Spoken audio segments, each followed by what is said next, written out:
Muito bem, sejam muito bem-vindos ao primeiro podcast estratégico. Para mim é uma honra, uma felicidade muito grande começar esse nosso projeto com a presença de vocês aí assistindo e com a presença de um queridíssimo amigo meu da política, Guga Fleury.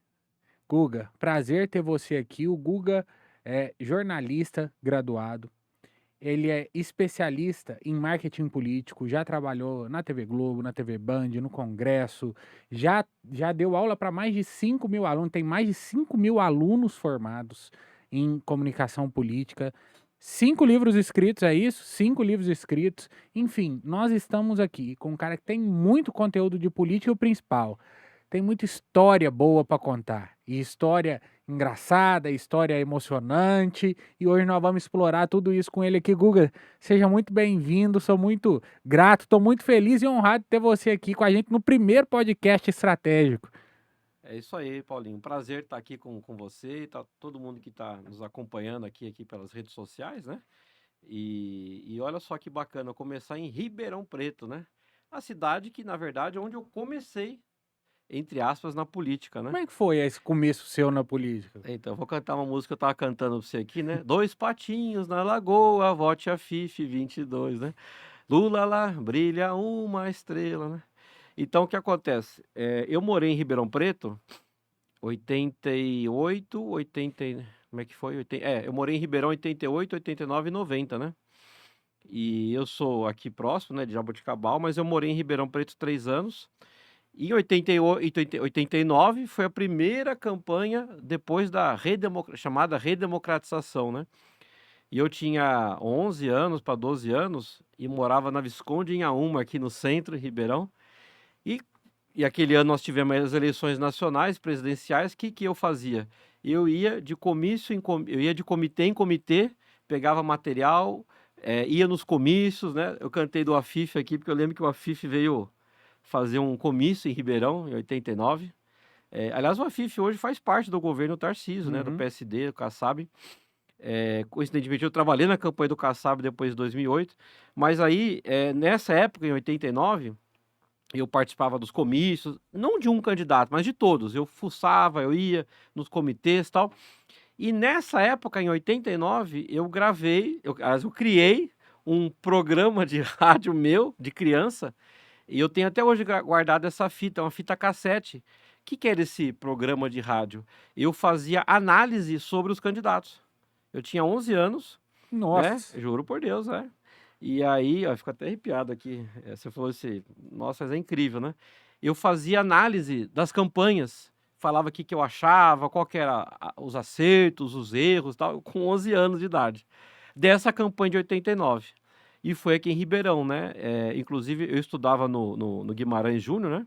Que é ali no centro aqui de Ribeirão. Estudei 3 anos lá. Acho que nessa época acho que eu tava na quinta série por aí, né? E aí foi assim, e de 89 para cá, eu fui participando a cada 2 anos de campanha, no Brasil inteiro. Inclusive eu brinco para todo mundo, só tem 3 estados que eu não fiz campanha até hoje no Brasil, eu não trabalhei com política, né, que é o Acre, Amapá e Rondônia. Eu quase fiz campanha de governador em Rondônia agora, até em 2022, mas são 3 estados, o resto eu já trabalhei no Brasil inteiro, né. Então, foi que eu comecei brincando, depois, aí sim, estudando, fazendo faculdade, curso, pós-graduação, e E, escrevendo cara, livro, né. de lá para cá a política mudou muito, né, cara? Nossa senhora, né. E o mais engraçado é que depois de alguns anos, tal, assim, mais pra frente, o doido aqui da política começou a colecionar, coisas de campanha, né. Então, eu E tem tenho guardado ainda? nossa, e tá aqui em Ribeirão, inclusive. Porque eu aluguei um box aqui em Ribeirão para guardar minhas coisas, né. Eu tenho aqui, inclusive aqui em Ribeirão guardado, é até engraçado, se eu morrer, você pode ir lá que eu vou deixar a chave para você. Tem um museu pronto ali. Eu tenho 1 milhão de coisa, de bottom, pente, camiseta, adesivo. Eu tenho pastas, inclusive, separadas, assim, pasta Lula, pasta Collor, pasta Covas, pasta Estados Unidos. Eu tenho, assim, um arsenal de guerra e Nossa, tá aqui em Ribeirão, olha que impressionante. coincidência, né, tá guardado ali. Ó, pessoal, se eu morrer, já sabe que tem um museu, não tem dinheiro lá, mas tem. Então eu comecei a colecionar coisas, né? Você comentou, a gente estava conversando há pouco tempo atrás de um amigo nosso em comum, né? O Leandro Grupo, né? Marqueteiro do Zema e tal. O Leandro, anos atrás, a gente começou a competir quem comprava mais livro de política e tal, né? Eu e ele, assim, durante vários anos a gente, entre aspas, competiu, né? E aqui em Ribeirão também tem a maior coleção de livros do Brasil de política. Tá nesse mesmo box. São Rapaz. aproximadamente 600 livros que eu tenho aqui em Ribeirão. Tá guardado isso aqui em Ribeirão Preto, né? Que Hum. é Brasil, Argentina, Estados Unidos, né? Guga, você acha que ficou mais difícil fazer campanha ou você acha que não mudou, a dificuldade não mudou muito, só mudou os meios? Porque a gente tá conversando aqui e você Isso. falando que do seu arsenal você tem lá bottom, camiseta, boné, Isso. empente, e agora a gente não pode fazer nada disso, mas a gente tem a vinda das redes sociais, a internet e tudo mais. Você acha que tá mais difícil, tá mais fácil? Como é que é a sua visão hoje sobre fazer campanha? Vamos lá. Ó, de uma forma geral, né? Tirando, tirando o Nordeste, o pessoal do Nordeste vai brigar comigo aqui, mas ó, depois eu conto as histórias e tal. Mas assim, de uma forma geral, eu acho que tá muito mais fácil, muito mais fácil.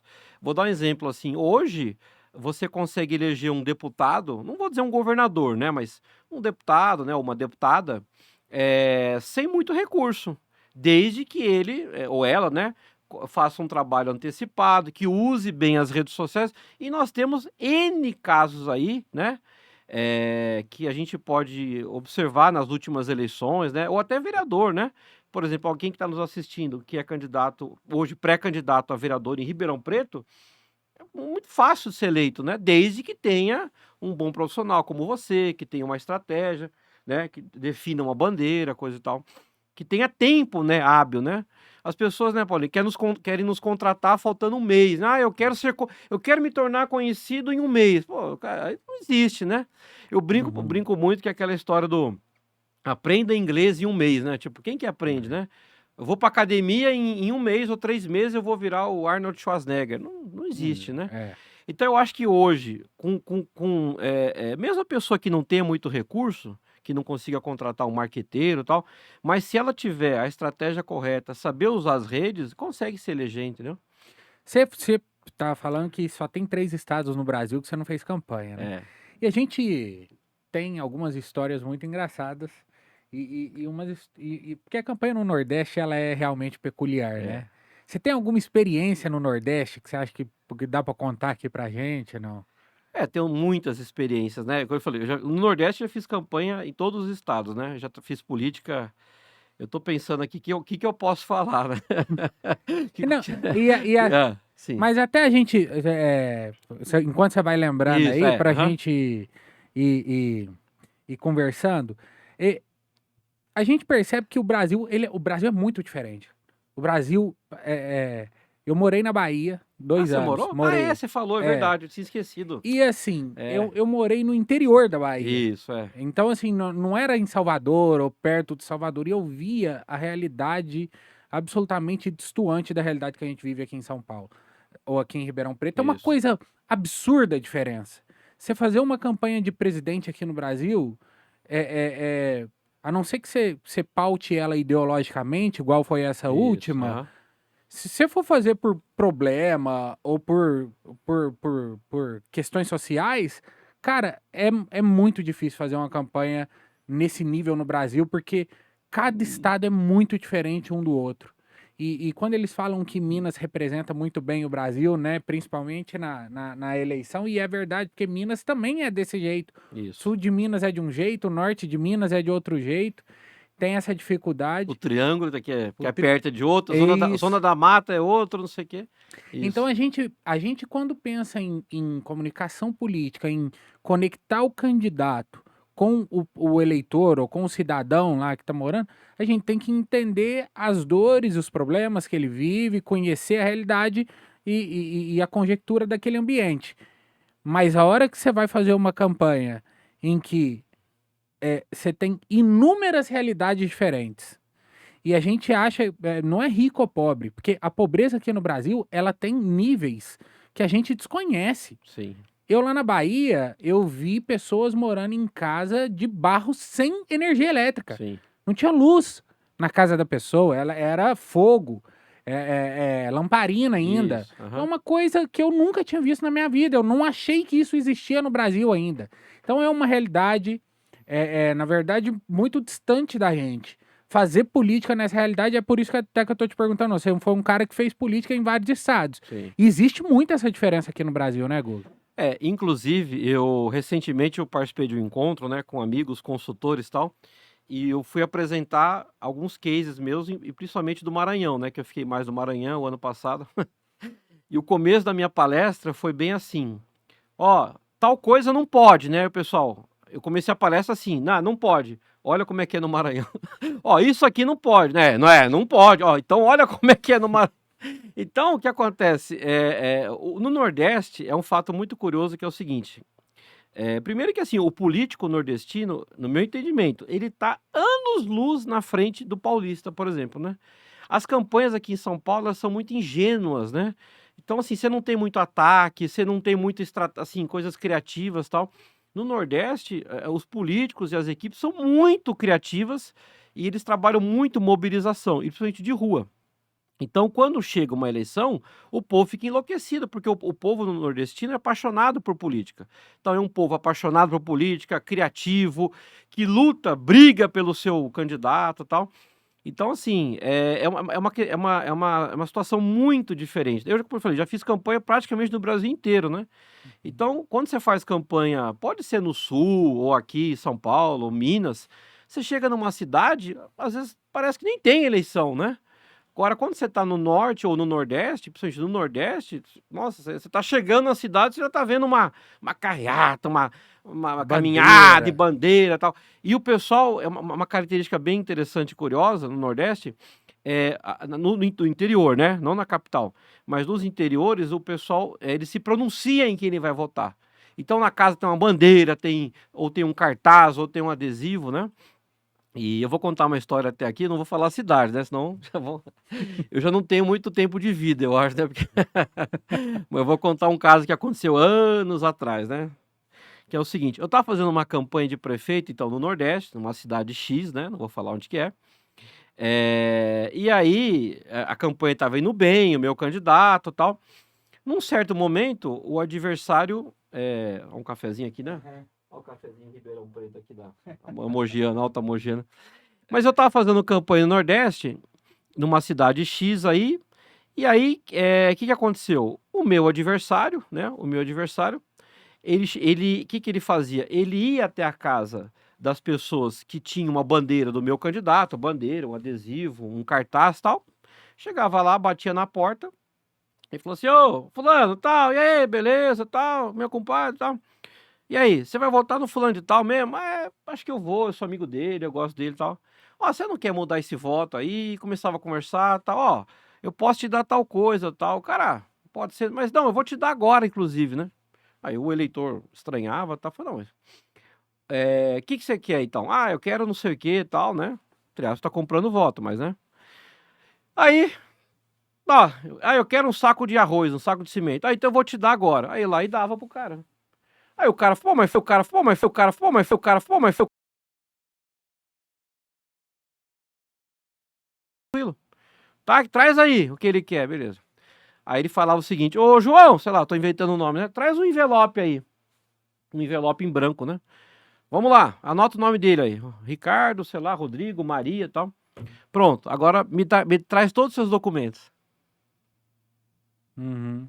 Colocava no envelope, anotava o nome do cara, endereço. Conclusão: o homem ou a mulher não podia mais votar. Acabou. Ganhou a eleição. Né? Então, ou seja, ele fez com que aumentasse a abstenção sobre os eleitores do meu candidato. Ganhou a Uhum. eleição. Isso daí dá para fazer em Ribeirão Preto? É possível? Isso já aconteceu aqui na região? Eu desconheço. Aqui tem Ministério Público, tem.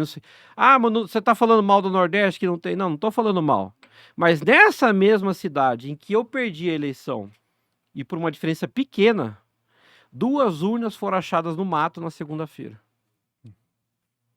Esse é o Brasil, né? E agora eu vou contar uma história melhor ainda que eu lembrei. Uma vez eu estava fazendo uma campanha no interior do Rio. Vamos sair do Nordeste para não falar, Nordeste, vamos para o Rio. Também faz anos, mais de 10 anos atrás. Eu estava fazendo uma campanha de prefeito, essa também era de prefeito do Nordeste, né?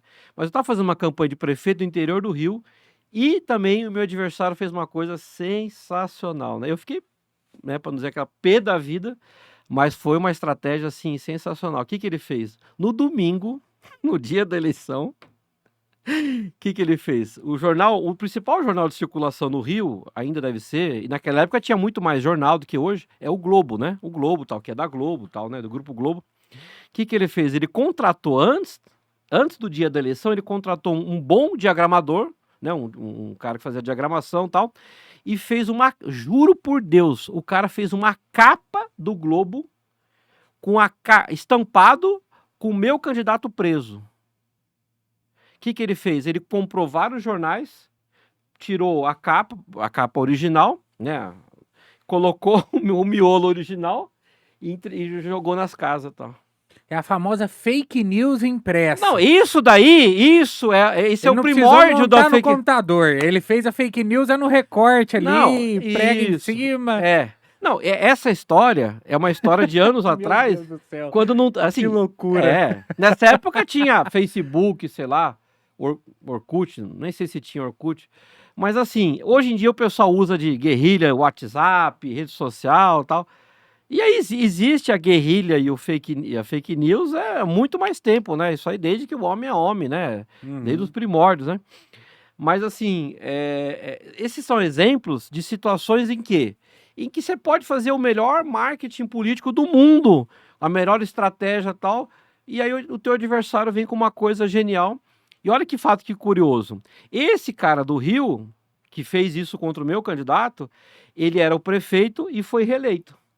E no dia que aconteceu isso, a polícia prendeu as pessoas, levou para a delegacia. Aconteceu alguma coisa com ele? Nunca aconteceu nada. Quer dizer, o cara foi reeleito. Esse do Nordeste que ganhou a eleição de mim, que pegava o documento, aconteceu alguma coisa? Não aconteceu nada. Então, assim, é dificílimo a gente trabalhar aquela história. O consultor é o famoso se vira nos 30, né? Dançando na boquinha da garrafa, né? Porque a eleição muda a cada 2 anos, né? Como dizia o professor Carlos Mainelli, a eleição é fascicular, é um fascículo novo. E às vezes, e muitas vezes você se depara com situações assim, né? Que às vezes existe a imprevisibilidade, né?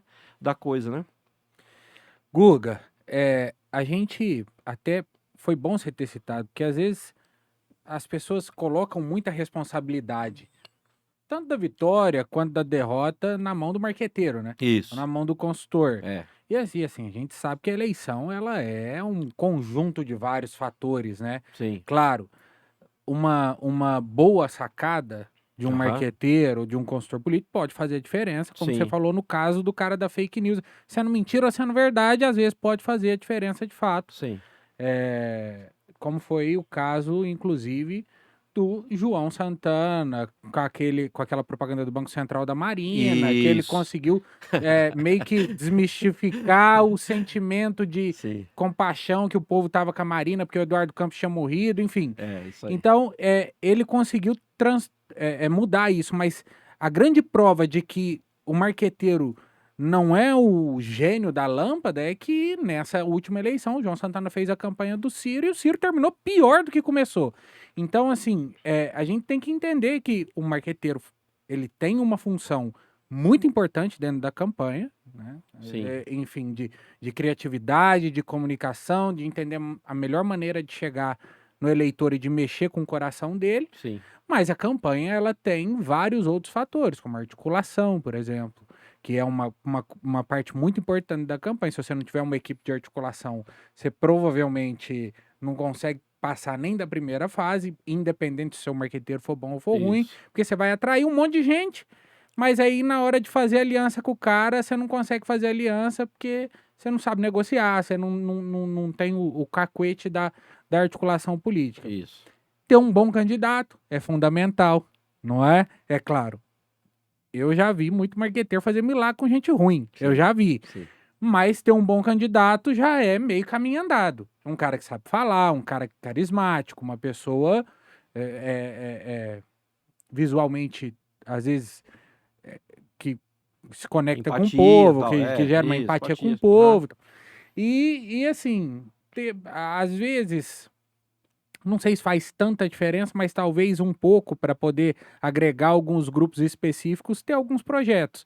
Porque a gente, o projeto parece que é o de menos dentro da campanha, né? Sim, Que quando a gente tem experiência de uma campanha que, pô, explodiu por causa disso, ganhou por causa disso ou perdeu por causa disso, nunca é por causa de um projeto. sim. É sempre por causa de alguma sacada genial, de alguma imagem que coloca, de alguma foto montada, enfim. Então, a gente tem esse ambiente gigantesco da campanha política. As pessoas ainda estão conhecendo esse trabalho, porque assim, eu acho que depois que veio a internet, a figura do marqueteiro, vou dizer, ficou mais popularizada, Uhum. né? A gente tinha lá os grandes marqueteiros da antiguidade, né? Isso, aham. Dos dinossauros É, com os todo primórdios. É, carinho, os primórdios, né? mas depois disso vieram novas técnicas, vieram novas ferramentas de trabalho, algumas Isso. acabaram, igual você falou, eleição muda de 2 em 2 anos, e não Aham. é que muda um ajuste, é um negócio que muda tudo, muda uma lei inteira, e aí você tem que ficar estudando legislação eleitoral toda eleição, porque toda eleição é diferente uma da outra. E aí, você percebe que todos esses caminhos que levam para uma vitória, eles dependem de pessoas e de pessoas que conhecem, né? Então, eu queria saber a sua visão sobre isso. Você acha que a pessoa ser forte na rede social, mas não ser forte na rua ou com articulação, você acha que isso faz ela ganhar a eleição, por exemplo? Ou você acha que se o cara não tiver gente, se o cara não tiver rua, independente se a rede social dele for boa, ele não chega lá? Ótimo, ótima indagação e para a gente conversar sobre isso, né? A resposta para isso tá bem simples. Primeiro, depende quem é o público desse candidato. Então, vou pegar um exemplo aqui, o pessoal do MBL, né? Os meninos do MBL, né? Você teve um rapaz agora que foi eleito deputado estadual, um moreno até, Guto. o Guto Zacarias, isso, Uhum. lembrei, o cara um bacana e tal. Pô, esse cara era assessor na Lesp, mas do MBL e tal. Ou seja, se comunica bem e soube utilizar bem as redes. Será que ele teve uma movimentação de rua, mobilização? Eu acredito que sim, fruto do o online que jogou pro offline. Uhum. Mas, por exemplo, isso que eu tô falando, ele tem um nicho específico. Não tô dizendo que só o jovem que votou nele, mas eu acho que é possível, que você tenha pessoas jovens e pessoas mais, assim, esclarecidas. O resumo da história é, se pegar esse mesmo cara, o Guto Zacarias, e vou colocar ele em outro estado, para não dizer aonde, será que ele consegue ganhar? Eu acho que não. Hum. Então a política, ela vai muito o quê? Do contexto, vai muito do local e do seu público-alvo, né? E o Uhum. tipo de eleição, então, por exemplo, eleição de prefeito é uma coisa, eleição de deputado é outra. Até porque o voto, a motivação do voto é diferente. A motivação, por exemplo, de um voto para prefeito, por exemplo, nós vamos ter eleição ano que vem para prefeito. Nós estamos aqui em Ribeirão Preto. O eleitor ribeirão pretano, ele pensa muito, ele racionaliza e ele vai pensar mais, poxa, será que esse homem, essa mulher tem condições de resolver os problemas locais, tem competência, qual que é a história de vida, tem resultado, né? Tem conexão com a cidade e tal. Então, isso é um pensamento para o eleitor, para uma eleição majoritária de prefeito. E o vereador? A motivação é outra. A motivação, assim, primeiro o cara escolhe o voto para prefeito ou prefeita. Depois ele vai para o vereador ou vereadora. E essa motivação do voto para vereador, ou que é parecida com o deputado, é muito mais secundária. Ou seja, eu vou votar porque é do meu bairro, do meu sindicato, ou, Uhum. ou ele representa um grupo que eu gosto, uma bandeira, uma ideologia. Então é um voto mais, digamos assim, menos racional e mais emocional. Uhum. Então por isso que depende, de quem que é o público-alvo, depende da eleição, depende do contexto. Eu diria que é o seguinte, eu acho que um problema muito grave são os candidatos pensarem muito na rede social e esquecerem o que você falou, a articulação política, o que está por trás e tal. Existe um tripé importante que é gestão, política e comunicação. Tem prefeito que tem uma ótima gestão e uma ótima articulação política, mas a comunicação é falha. E aí ele perde a reeleição ou perde a sucessão. Ou Uhum. tem prefeito que tem uma ótima comunicação e uma ótima gestão, mas não tem a articulação política. Uhum. Então, esse tripé, ele tem que estar bem engendrado, né, bem gerido isso, né? Uhum. Então, eu acho que essa questão que você colocou, inclusive que foi legal você comentar do João Santana, que é um profissional tarimbado, né? Começou com Duda, né? Que já faleceu até. Fez campanha do Lula, da Dilma, né? Do Haddad, uma campanha maravilhosa em 2012, né? Uma das melhores campanhas que eu já vi, né? Colocando o Haddad como herói, né? Lá tal. Mas você vê, o João Santana, que é um bom profissional, pegou o Ciro, que para mim é um ótimo candidato, só que num contexto equivocado. Ah, o Ciro saiu pior do que entrou. O que aconteceu? O contexto de 2022 era muito diferente de 18. E agora, em 22, a gente teve uma polarização muito mais clara, entendeu? Né? O Lula estava no jogo, né? Lá em Uhum. 18 não tinha o Lula, né? Então, eu acho que é bem assim. Os políticos, né, os candidatos, eles precisam entender fundamentalmente assim, quem é o público-alvo dele, que tipo de eleição que ele vai ter movido e que contexto, né? Eu comentei com você até recentemente, eu participei de um encontro com consultores, amigos e colegas e tal. O meu último slide foi de um cara que foi eleito deputado estadual, eu vou até citar o nome, não tem problema, que eu até admiro ele, chama Elinho Zanata. O Elinho foi prefeito de São Pedro e Charqueada, são cidades pequenas do interior de São Paulo. E ele foi eleito agora deputado estadual com acho que 77 mil votos. Entra no Instagram dele pra você ver. Ele tinha 2 mil seguidores no Instagram.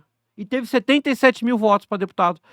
Isso daí é a maior prova do que, quando você tem uma articulação política e uma Uhum. imagem consagrada, não necessariamente você precisa ter uma rede social espetacular. Não que não seja bom ter uma ótima rede social, mas você vê que você consegue chegar lá? Uhum. Assim como tem gente, que eu falei, esse Guto, que é um cara assim, que começou há pouco tempo, uma ótima rede social, uma ótima comunicação, mas não tem, talvez, a articulação política que o Elinho Zanata tem. Uhum. Por quê? Tem públicos diferentes. O público do Elinho é o público do interiorzão, o cara que conhece ele, ou da cidade, a Dona Maria, ou do Guto Zacarias, do MBL, né? Uhum. É diferente, né? Não é esse povo que vai votar nele, né? Então Uhum. acho que é isso, é esse trabalho que tem que fazer, né?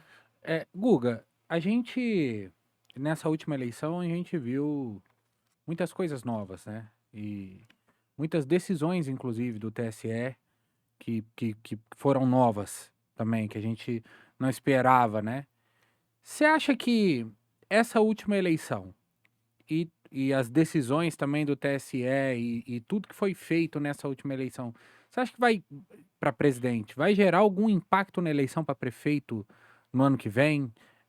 Ou você acha que vai tudo continuar como está? Porque vamos, Sim. para dar um pouco mais de Seja mais claro, clareza isso, vamos lá. na pergunta. Tá. Nós tivemos aí algumas situações de eh, cerceamento de liberdade de expressão. Vou dizer assim para Uhum. ficar um termo bonito. Aham.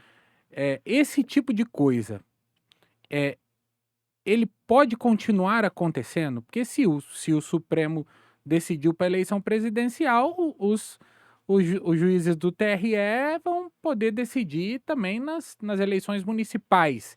Você acha que o consultor político hoje e o candidato vão ter que pensar duas vezes no que eles podem falar para não ter esse tipo de problema, para não ter esse tipo de ação? Porque a eleição, na minha visão, hoje ficou muito judicializada, até muito mais do que era 4 anos, 8 anos atrás. Uhum. Então, você acha que vai continuar, você vai piorar, vai ficar mais judicializada ainda a eleição?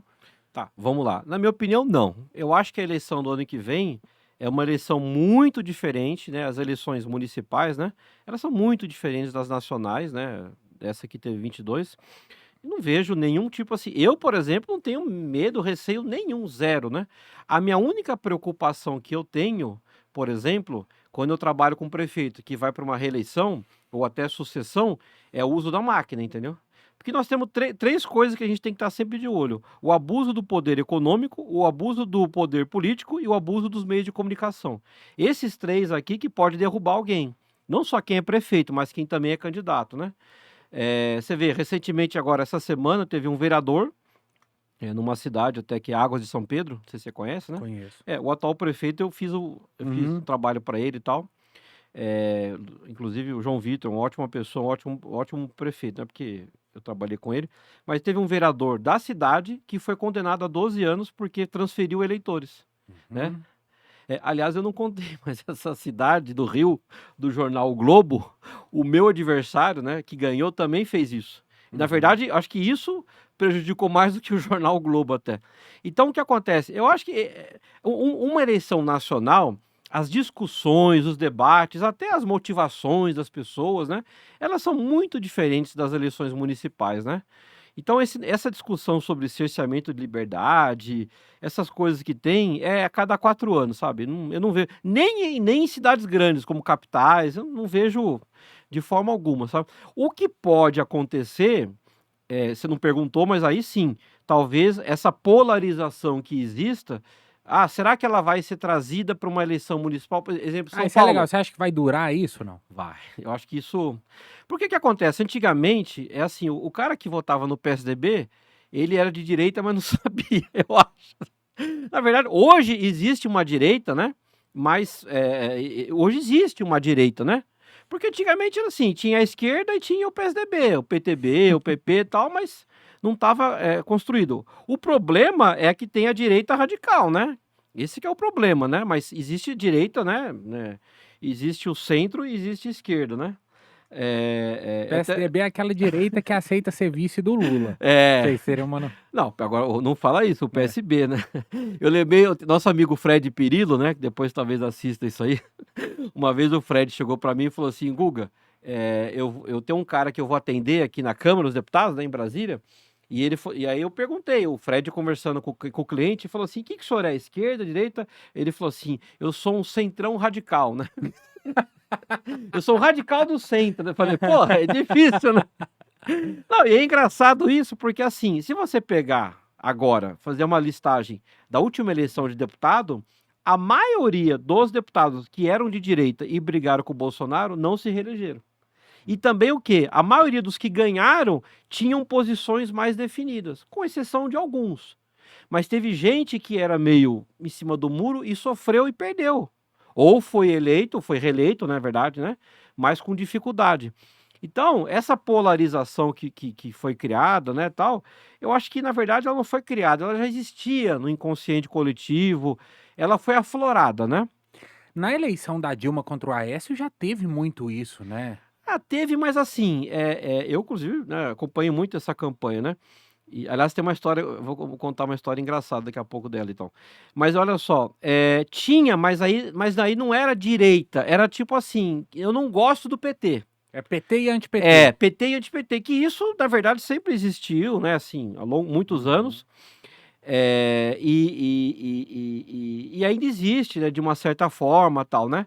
Eu acho que tem muita gente que vota até no Bolsonaro, não porque gosta do Bolsonaro, mas Uhum. sim porque não quer o Hum. PT, né. Uhum. E aí pode ser um eleitor talvez meio de centro, e tal. A história de 2014, assim, eu não sei se você lembra, que deu um problema, deu um pau lá no TSE, e tal, e aí o que aconteceu? Não liberavam Eu os. lembro Você disso. lembra disso? Então, Aham. cara, eu não esqueço mais, eu estava em Campinas, então lá, e eu tinha um amigo que era da cabeça lá da campanha do Aécio, né, e ele falando comigo, falou: "Cara, tá todo mundo indo pra Brasília, ó, fulano de tal foi pra Brasília, agora ganhamos, nós vamos ganhamos, o deputado não sei quem foi pra Brasília, não sei o que tal". Por quê? Porque não liberava. De repente, liberou com 91% da contagem dos votos. E o Aécio estava um pouco na frente, né? E depois a Dilma passou e o Aécio perdeu em Minas, né? Então foi uma loucura, né? Você imagina? Eu lembro disso. É. E eu passei por uma situação dessa em 2016, quando eu ganhei uma eleição maravilhosa também, que foi em Volta Redonda, né? E foi um dos dias que eu mais chorei na minha vida. Foi quando eu ganhei essa eleição de prefeito em Volta Redonda. e deu o mesmo problema no Rio. Só no TRE do Rio que deu problema. Que o Crivella foi eleito, né? E o Crivella também estava ali. Era segundo turno, no segundo turno. Só tinha no Rio e tinha Volta Redonda, acho que estava em segundo turno. E, nossa, eu tava tão nervoso que eu não consegui nem ficar em Volta Redonda. Eu fui pro Rio com um grupo de amigos, e amigos assim, o pessoal que estava trabalhando comigo na campanha, né? O pessoal de rádio, de vídeo e tal. E a gente voltando do Rio pra Volta Redonda e ouvindo no rádio. Aí, de repente, abriu as urnas, assim, adiantado, mesma coisa do 14, né? Uhum. E aí falou, ó, Samuca Silva, quero estar eleito, e eu parei o carro e comecei a chorar na Dutra lá. Porque e o mais engraçado de tudo isso é que quando acabou essa eleição, eu comecei a escrever um livro. E eu tinha escrito metade do livro, e no dia 10 de janeiro de 2017, eu estava em Santa Catarina para atender um prefeito, eu fui assaltado num posto de gasolina e me levaram o carro e tudo que eu tinha, inclusive o livro que não tinha backup. Nossa. Me levaram tudo, tava eu e um rapaz que trabalhava comigo, né? Eu tava atendendo um prefeito no Paraná, depois eu tava chegando em Santa Catarina, tava lá de Balneário Camboriú, 10 de janeiro de 2017. Aí roubaram o carro, câmera fotográfica, filmadora, celular, tudo. Meia-noite, num posto de gasolina, perto de Balneário Camboriú, em Barra Velha. E tinha lá o livro da campanha e eu perdi e depois não continuei. E essa é a história. Cara, fazer campanha gera na gente muitas emoções distintas, inclusive, assim, eu tenho várias experiências de fazer campanha de prefeito, Sim, principalmente, porque prefeito é uma campanha, principalmente em cidade onde você cria um vínculo, cria uma ligação, é, é, é, as pessoas, eu fiz a campanha, essa última isso, em Miguelópolis. isso. Miguelópolis é a minha cidade natal. Você comentou uma vez É, até, né? Isso. e nasci, cresci, Que é uma cidade turística até, né? turística, Bonita e tal. no interior de São Sim, Paulo. E a gente foi fazer a campanha de reeleição do prefeito lá. E assim, durante a campanha, é um processo estressante, por quê? Porque a própria família se divide é. na cidade. Então, parte da família vota em um, parte vota em outro, e você é o profissional que está ajudando um dos lados. E essa pressão que vem da campanha, e essa pressão que vem da família, e essa pressão que vem que você se coloca, é uma pressão que quando acaba a eleição e você ganha, como foi o nosso caso, que a gente Sim. ganhou lá em Miguelópolis, minha mãe veio perguntar para você tá feliz? Eu falei, não, tô aliviado. Tô aliviado, né? Sim. Porque é uma pressão tão grande que você sente de ter que vencer, e algumas campanhas fazem isso com a gente mesmo. E aí eu imagino o que o prefeito, que é o candidato, vive. E essa intensidade, né, das emoções durante a campanha, eu falo que quando eu vou conversar com alguns prefeitos que vão ser candidatos, Sim.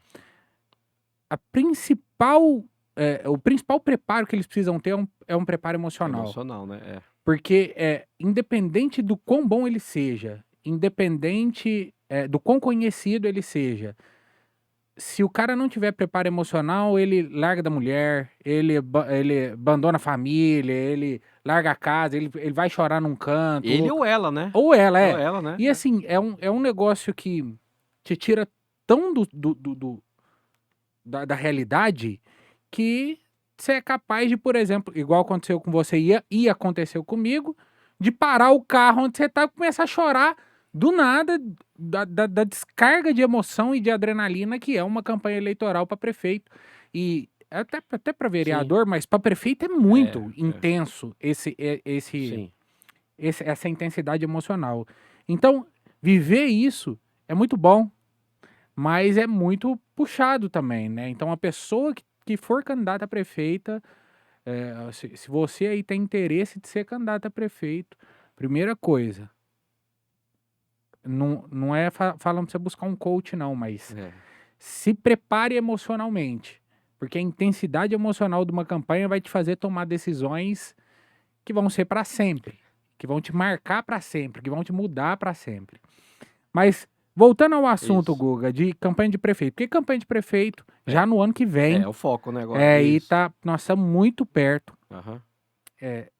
Você acha ideal que os prefeitos comecem os candidatos, né? A pessoa que não tem um mandato, que ela já comece a trabalhar agora, porque ela vai acabar. Imagino que ele não tem o dinheiro, não tem a grana para começar agora. O que ele deve começar a fazer? Já contrata um profissional ou não, começa ele mesmo e mais para frente um pouco com uma base montada, contrata um profissional. O que você acha que o cara deve fazer se ele quiser ser candidato a prefeito ou candidato a vereador até na eleição que vem, né? Sim. Bem, vamos lá. Eu tinha uma pessoa que até eu gosto muito dele, mas faz anos que eu não vejo até. Acho que você não conheceu, o Fernando Lacerda, né? Já ouviu falar do Fernando? Não? O Fernando Lacerda, ele trabalhava com telemarketing, imagine. Isso é uma coisa... Telemarketing, né, hoje é até proibido em eleição e tal, né? E o Fernando Lacerda deve estar com 85 anos hoje, por aí, uns 80 anos. Ele mora em São Paulo, acho que ele nem atua mais, né? Mas ele fez grandes campanhas de presidente, de governador e tal, e era só telemarketing. E ele falava o seguinte, ó, toda vez que eu vou conversar com um candidato, eu pergunto 3 coisas. Primeiro, tua família te apoia? Uhum. Segundo, o que que tu fez? E ele é carioca, o que tu fez para a comunidade, né? E terceiro, tu tem dinheiro? Então, ou seja, essas 3 perguntas são fundamentais, né? E aí, respondendo objetivamente o que você perguntou, em 2019 eu comecei 34 pré-campanhas de prefeito e vereador. Eu e minha equipe e tal. Quando chegou em 2020, eu acabei efetivamente fazendo, acho que 26, eu acho que eu lembro assim, 26 campanhas de prefeito e vereador. Inclusive, eu cheguei a ter uma equipe com 65 pessoas.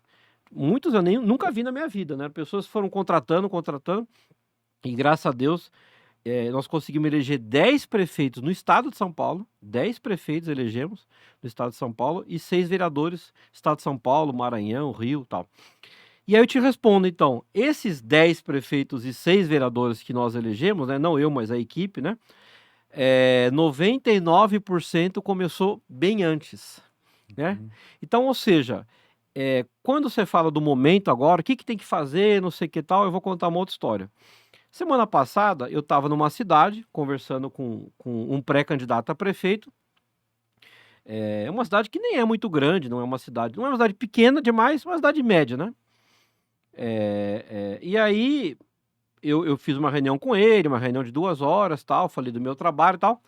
E cheguei para ele e falei o seguinte: ô fulano, a coisa mais importante agora não é o marqueteiro, vamos abrir um Instagram, vamos fazer não sei o quê, vamos melhorar a sua rede social, vamos fazer não sei o quê, fazer articulação política.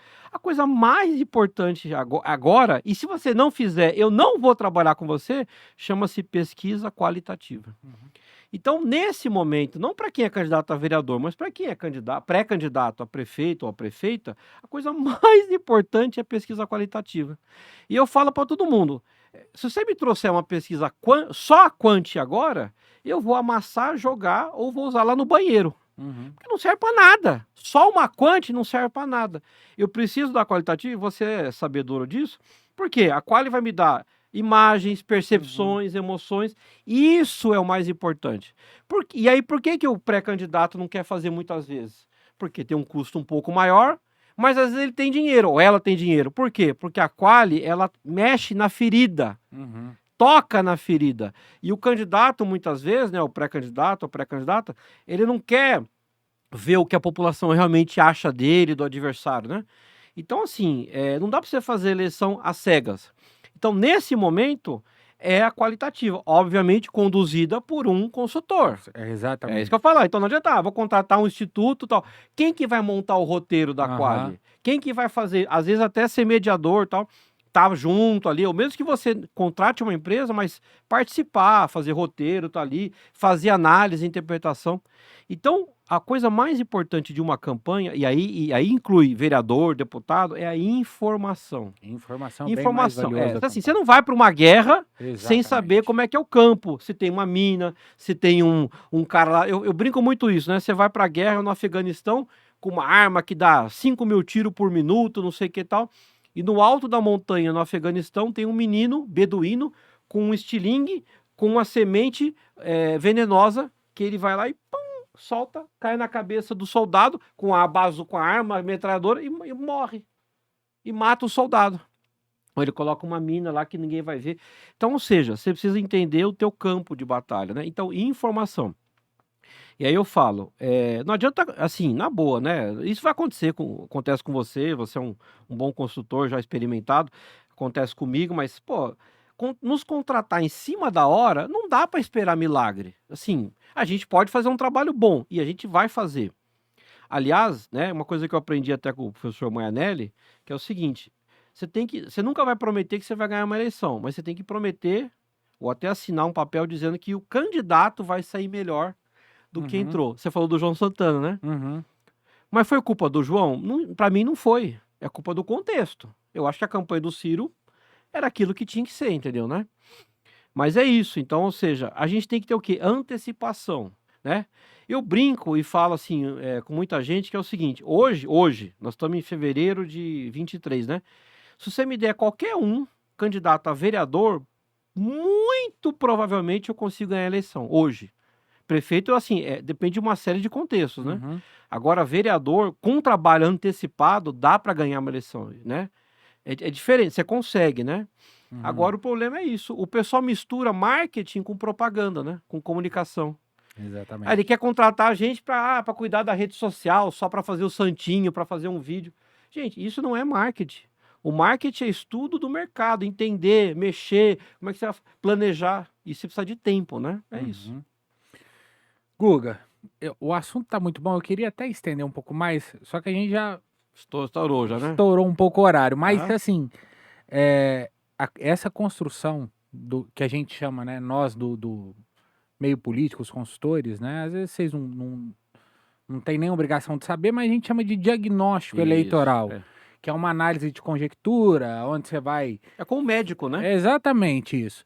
Então, imagina que você tem que entender, né, Isso. todo o cenário, as motivações das pessoas, o que que motiva elas a escolher um candidato, ou o que que elas estão sentindo naquele momento, se ela acha que a vida vai piorar, se ela acha que a vida vai melhorar, enfim. Uma série de questões que são abordadas dentro do roteiro da qualitativa, que a gente faz a análise e estuda, e aí é importante ter o consultor político para poder fazer essa análise dessa pesquisa, né? E aí, a gente, você ir mais preparado para a campanha. Você pode gastar talvez um pouco mais, né? Porque a qualitativa, igual você falou, é uma É, pesquisa cara, isso. mas ela vai te economizar muito dinheiro na campanha, mas É, muito dinheiro na é. campanha. Então, assim, é, ela é fundamental para quem quer ser candidato a prefeito, fazer o diagnóstico eleitoral nesse momento é fundamental, não tem nenhuma dúvida disso. Mas, Guga, eu quero te agradecer muito por você ter aceitado participar com a gente aqui. Esse primeiro, nós ainda estamos aperfeiçoando, mas foi uma honra, um prazer muito grande receber você, um cara gabaritado, testado, um consultor político extremamente competente. Eu te admiro muito. Você tem vários outros alunos que você formou que também te admiram muito, estão na área, estão trabalhando, Sim. formados pelo Guga. Então, para mim é uma honra muito grande receber você aqui. Muito obrigado por ter vindo até Ribeirão Preto para poder falar com a gente. E eu espero que você volte mais vezes, né? E que a gente possa conversar mais sobre política. É isso aí. Eu que agradeço, né, Paulinha, o convite, ao pessoal que está nos assistindo. E só para finalizar o que eu estava falando antes, assim, e é bom deixar claro isso, né? A pesquisa quantitativa, que as pessoas conhecem, aquela que vai na rua com tablet ou com papel e tal, ela tem a sua importância também. Também. É Uhum. assim, eu não descarto, o que eu disse é o seguinte: tem que ter a quali, pelo menos uma, para você entender emoções, percepções e imagens. Mas é bom fazer a quant e criar uma série histórica. É como um médico, Uhum. né? Por exemplo, eu tava com uma manchinha aqui no ombro, eu fui na dermatologista. Ué, o que que é essa mancha? Eu bati na mesa, é um câncer de pele? Ué, você precisa ter um diagnóstico mais aprofundado. E a dermatologista, ou o dermatologista, ele não consegue olhar e falar, e chuta, não, é isso. Você precisa Uhum. fazer o quê? Uma biópsia, precisa fazer um exame. Por isso que a política, ela precisa ter realmente um levantamento de informações. Olha que curioso, que fato interessante para finalizar. Quem está nos assistindo aqui não é só candidato ou assessor de prefeito, mas de vereador. Então vou dar um exemplo. Ah, eu quero ser vereador em Ribeirão Preto. Beleza. O que que você vai representar? Ah, eu vou representar o bairro do Ipiranga, Vila Tibério, vou representar, eu defendo os animais, eu defendo os jovens, eu defendo sei lá, as mulheres, né? O LGBTQIA+.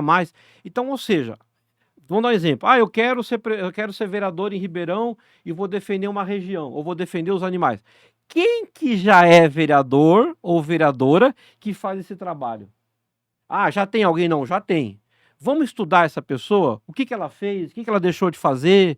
Né? Como é que ela se comunica? Como que ela é vista? O fulano dos cachorros de Ribeirão Preto. Como que ele ou ela é enxergado diante das ONGs, das pessoas? Então, assim, ou você observar que está faltando um representante da vereança de um grupo. E isso é muito comum. Por exemplo, eu tenho um filho, né? Só tenho um filho que é autista. É raro você encontrar, por exemplo, pessoas que defendem as pessoas especiais, né? Uhum. Dá para eleger um vereador, uma vereadora em Ribeirão Preto só com essa bandeira? Dá. Tem várias cidades que tem. Será que hoje em Ribeirão Preto tem? Não sei, eu não conheço muito da política aqui. Então, ou seja, existem oportunidades para um bom posicionamento de um candidato a vereador, seja de Ribeirão, seja aqui do lado, numa cidade ou uma cidade maior. Então é isso. Para finalizar, um forte abraço. E uma coisa que eu queria falar também, eu achei importante, eu também te admiro muito. Você é um pouco mais novo que eu e você representa, e isso é fantástico, né? Representa o quê? Essa renovação dos profissionais. São pessoas mais jovens que estão chegando com conhecimento, com expertise, né? E que vêm para renovar. Eu acho que isso é fundamental. E eu, por exemplo, eu me considero hoje um consultor que tem uma experiência tal, mas eu não sei tudo. E isso é legal falar até assim, por exemplo, muitas vezes numa campanha, eu vejo a importância de ter uma outra pessoa que me agrega em algo que eu não conheço, né? Não Uhum. só a rede social, outras coisas, mas eu acho que você representa uma nova, talvez eu também esteja nisso, mas eu acho que mais você numa renovação de profissionais que têm uma outra visão. Não é só que entende da comunicação, de redes, mas que tem uma visão diferente das coisas, com menos ranço, com menos, digamos assim, preconceito, com menos entraves, né? A gente conversou Uhum. até um pouco sobre isso, né? Que eu acho que é isso que é legal, quer dizer, é um pessoal novo que está vindo, né? Para mudar um pouco esse cenário, né? Que Uhum. você falou dos dinossauros e tal, né? Porque tem gente, infelizmente, que parou no tempo, né? Uhum. E não se recicla, tal, né. E a gente precisa estar sempre, né, aprendendo, fazendo cursos, tal. Mas eu confesso que eu mesmo, eu entendo, eu não sou, por exemplo, um cara que domina a rede social cem por Uhum. cento. Eu preciso de profissionais, né. Então eu acho que isso é importante, a gente tá sempre, né, entendendo isso, né. Guga, obrigado mais uma vez. E vocês aí que acompanharam esse bate-papo, eu quero convidar vocês para curtir o nosso canal, para se inscrever, para acompanhar outros bate-papos que a gente vai fazer aqui. Às vezes em formato de podcast, como a gente teve a oportunidade de fazer com o Guga, às vezes em formato de live, porque tem muita gente que está longe, então a gente Isso. vai ter que fazer em formato de live, mas te convido a compartilhar esse podcast se você gostou com outros amigos seus da política, para eles verem aí se você concorda, não concorda com o que a gente falou, comenta aí embaixo, curte, compartilha, se inscreve aqui no nosso canal. Aguardo vocês no próximo podcast. Tem outros vídeos muito bacanas também que a gente está postando aí de opinião, de dicas de marketing político para você. Então fica acompanhando o nosso canal. Tem muita coisa bacana de marketing político para vocês. Não só de marketing, mas de estratégia política, né? Então um grande abraço, obrigado por acompanhar a gente até agora. Fiquem com Deus e até mais.